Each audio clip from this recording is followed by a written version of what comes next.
গণিত পাঠশালার পক্ষ থেকে সবাইকে স্বাগতম। আজ আমি লাভ ক্ষতি নিয়ে আলোচনা করব। প্রথমে আমরা দুইটা টার্ম একটু শিখে নিই। ক্রয় মূল্য,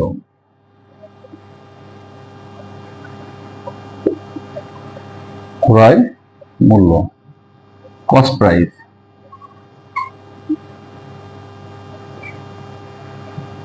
এটাকে সংক্ষেপে আমরা বলি সিপি, বিক্রয় মূল্য। বিক্রয় মূল্য, সেল প্রাইস। একে সংক্ষেপে আমরা বলবো এসপি। এখন লাভ ক্ষতি বোঝার জন্য আমরা একটা উদাহরণের মাধ্যমে সে বিষয়টা দেখব। যেহেতু এখন আমের মৌসুম, সেক্ষেত্রে আমরা একজন আমের দোকানদার, তাকে দিয়েই আমরা লাভ ক্ষতিটা বুঝবো। সাপোজ একজন আম ব্যবসায়ী বা আমের দোকানদার, তিনি 100 কেজি আম ক্রয় করছেন।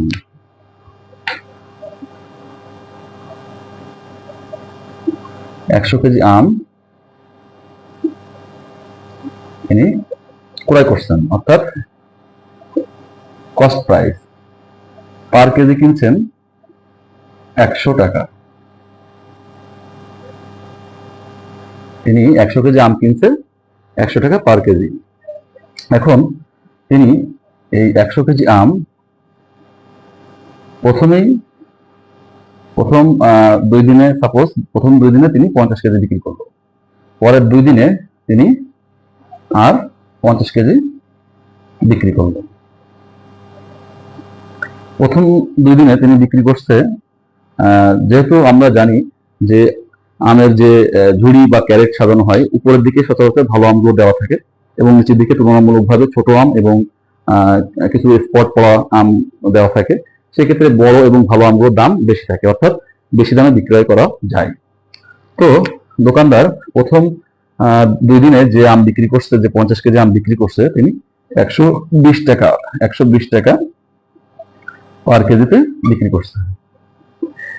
পরের যে 50 কেজি 2 দিন পরে বিক্রি করছে, তাহলে এটা 80 টাকা পার কেজিতে বিক্রি করছে। অর্থাৎ আমরা এখানে দেখলাম আমের দোকানদার তিনি প্রথম 2 দিনে 100 কেজি আমের 50 কেজি বিক্রি করে দিয়েছে, যে ভালো আমগুলো ছিল 120 টাকা কেজি দরে, এবং পরের 2 দিনে তিনি আর 50 কেজি বিক্রি করছে 80 টাকা কেজি দরে। এখন এখানে কি হলো, 120 মাইনাস 100 অর্থাৎ 20, অর্থাৎ এখানে কি সেল প্রাইসটা বেশি ছিল। অর্থাৎ এখানে কি হয়েছে, 120 টাকা বিক্রি করছে, কিনা ছিল কত 100 টাকা, তাহলে 20 টাকা কি হয়েছে, লাভ হয়েছে, প্রফিট। এখানে কি হয়েছে, এখানে কেনা ছিল 100 টাকা, বিক্রি করছে 80 টাকা, অর্থাৎ 20 টাকা তার লস হয়েছে। এখানে সেল প্রাইসটা কি কম ছিল, এখানে সেল প্রাইস কম, তাহলে এটা কি হয়েছে, লস। অর্থাৎ আমরা এখানে দেখলাম যে ক্রয় মূল্যটা সবসময় ফিক্সড।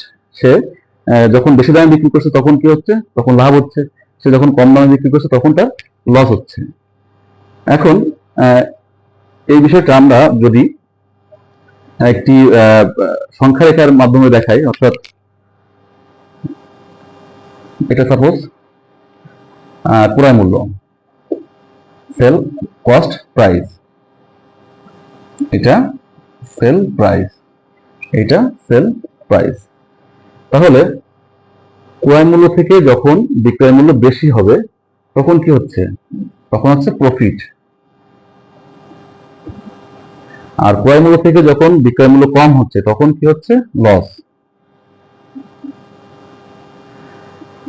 তোমরা সংক্ষেপে এই বিষয়টা, এই যে লাভ কখন হবে বা কখন ক্ষতি হবে, এই বিষয়টা তোমরা এইভাবে মনে রাখতে পারো যে এটা হচ্ছে কস্ট প্রাইস, অর্থাৎ ক্রয় মূল্য থেকে যখন বিক্রয় মূল্য বেশি হবে তখন লাভ হবে, আর যখন ক্রয় মূল্য থেকে বিক্রয় মূল্য কম হবে তখন লস হবে। তোমরা সংক্ষেপে এটাই মনে রাখতে পারো।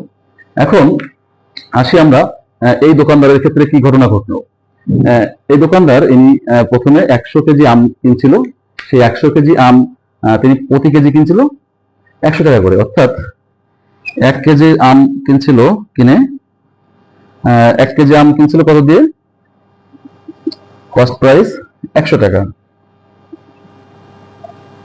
তাহলে মোট কিনছিল কত কেজি? 100 কেজি।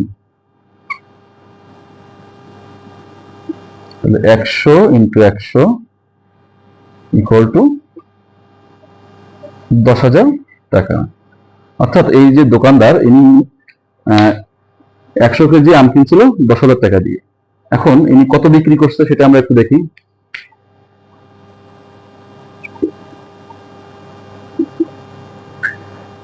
প্রথমে ইনি 120 টাকা পার কেজি বিক্রি করছে, অর্থাৎ 1 কেজি আম বিক্রি করছে 120 টাকা। তাহলে 50 কেজি বিক্রি করছে 120 ইন্টু 50, 6,000 টাকা।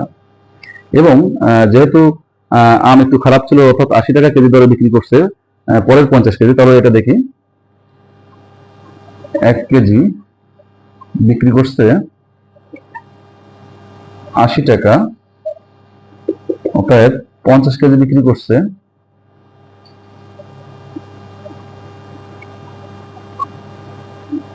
4,000 টাকা।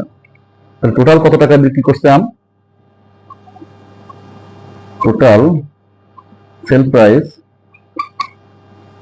6,000 যোগ 4,000, অর্থাৎ 10,000 টাকা। এই দোকানদারের ক্ষেত্রে কিন্তু দেখা যাচ্ছে যে তিনি যে দাম দিয়ে কিনছে আবার সেই দাম দিয়ে বিক্রি করছে, অর্থাৎ তার কিন্তু কোনো লাভ এবং লস কোনোটাই হয়নি। তো এই ছিল আসলে লাভ লসের যে মূল ভিত্তি। তোমরা যদি এই বেসিক বিষয়টা বুঝতে পারো তাহলে লাভ ক্ষতি সম্পর্কিত যে ধরনের অঙ্ক আসুক তোমরা করতে পারবে। আরেকটি কথা, যে আমরা সবসময় শর্টকাট খুঁজে থাকি, যে শর্টকাটে কিভাবে তৈরি করা যায় বা শর্টকাটে কিভাবে অঙ্কের উত্তর বের করা যায়। কিন্তু এখন বর্তমানে যে পরীক্ষাগুলো হচ্ছে সেসব পরীক্ষাগুলাই কিন্তু 3টা স্টেজে হচ্ছে, যে প্রিলি, রিটেন এবং ভাইভা। সেক্ষেত্রে শুধু শর্টকাট শিখে প্রিলি পাস করলেই হবে না, আমাদের বিস্তারিত জানতে হবে। এই জন্য আমি বলবো যে আমি যে কটি অঙ্ক এই অধ্যায়ে তোমাদেরকে করাবো প্রত্যেকটির প্রথম বিস্তারিত করাবো, দেন পাশে আমরা শর্টকাটটাও দিয়ে রাখবো। সেক্ষেত্রে তোমাদের যদি রিটেনে এই ধরনের প্রশ্ন আসে তাহলে তোমরা রিটেনের প্রিপারেশনটা হয়ে যাবে একসাথে এবং শর্টকাটটাও শিখে নেবে।